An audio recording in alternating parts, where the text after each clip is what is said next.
acho o seguinte, que eu sempre falo para as pessoas, quando elas vão para uma entrevista ou quando elas vão procurar se posicionar em algum lugar, que o fundamental é elas fazerem, tirar 1 minuto para fazer uma meditação. Por Uau. quê? Quando você está fazendo essa meditação o que é? A base é a respiração, né? E quando você tem aquele encontro de 3 respirações profundas, inspirando e expirando, você traz o centro, o seu equilíbrio. E aí, o que que acontece? Você acaba trazendo um pouco mais de paz para dentro de você. E quando você, então, vai para falar, você precisa ser verdadeiro. Porque hoje o mundo já está tão cansado de pessoas fake, né? Já existe tanto mundo engessado, as pessoas são tão querem mostrar aquilo que elas não são para poder conquistar o que elas querem. E na verdade, o que vai acontecer é se for real. Porque às vezes aquela porta pode não se abrir naquele momento, porque vem vindo uma outra porta muito mais especial. Ou costumo dizer uma janela ou uma porteira.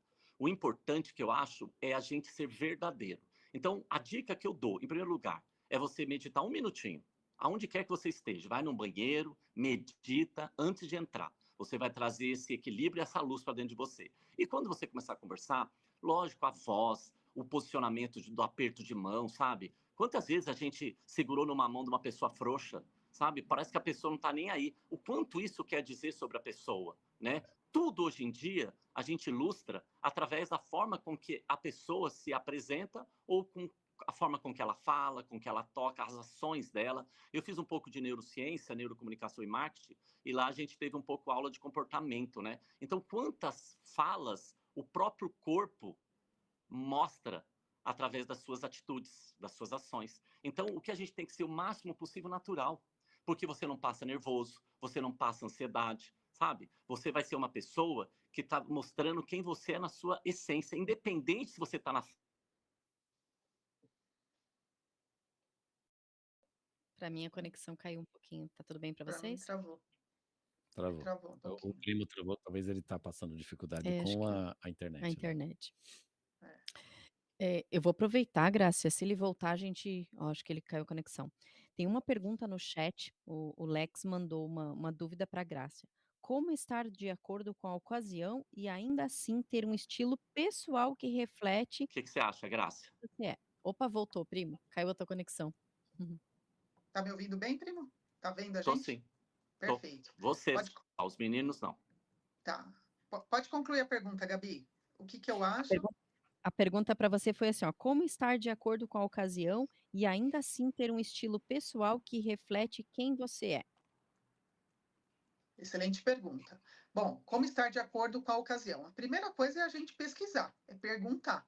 Não dá para adivinhar, né? Então, quando você for convidado para algum evento ou quando você for fazer alguma entrevista, procure observar como que é, onde que fica aquela empresa, qual que é o clima daquele lugar, e para você fazer uma adequação. Eu vejo que tem certas coisas que a gente não erra, que é uma calça jeans escura, uma camisa bem passada, um sapato, né? No caso dos homens aí, isso não erra.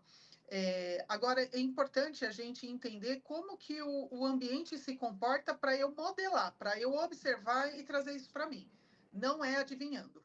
Então, na dúvida de um casamento, caso não mencione, né, qual é o dress code, um evento, pergunte para quem está organizando, quem fez o convite, tem alguma vestimenta que vocês exigem, alguma coisa assim? É importante a gente se preocupar, para não chegar lá também e não se sentir um peixe fora d'água, né? Sobre conhecer o nosso estilo pessoal. Isso é autoconhecimento, né? Existem alguns testes que mostram, né? Os cérebros têm... Eu não vou muito para essa área, mas tem 7 estilos universais que foram detectados por uma estudiosa de imagem. Então, dentro desse estilo, qual que é aquele que faz mais sentido para o seu momento de vida? Porque, por exemplo, eu tinha um estilo predominante no elegante. Por quê? Porque todo dia eu me vestia assim, uma alfaiataria, um escarpão. Hoje, esse estilo ele não é o meu predominante. Por quê? Porque eu não estou todo dia nesse ambiente que exige essa vestimenta. Não é que eu não tenha ele presente, mas ele não é predominante porque o meu momento de vida, hoje, ele pede algo mais casual, né? Uma coisa que eu posso usar um sapato baixo, um vestido mais curto, mais leve.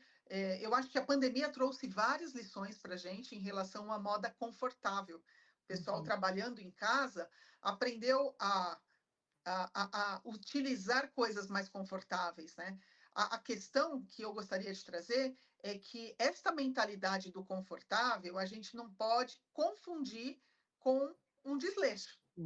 Então, e é isso que eu trouxe no meu episódio que eu fiz com vocês um pouquinho no bate-papo com o André. Um pouco da geração, e eu não vou falar culpar só a geração que começou a trabalhar na pandemia, mas as outras, quando voltou ao presencial, elas precisam entender que mudou o ambiente. Se mudou o ambiente, eu preciso me adequar. Por quê? Porque eu fiz várias palestras no ano passado sobre etiqueta corporativa, onde envolve a vestimenta. As pessoas precisam entender que ela saiu do ambiente do quadradinho que a gente está hoje fazendo a live, que aparece só daqui para cima, e que agora elas se apresentam como um todo. Então, elas precisam se preocupar com o calçado, com a vestimenta, com o cabelo, com a maquiagem, com o mínimo para poder interagir com o outro. E tem gente que simplesmente só colocou a mochila e foi trabalhar. Vai trabalhar de Crocs. Então, Crocs é para ficar em casa caso você goste. O Graça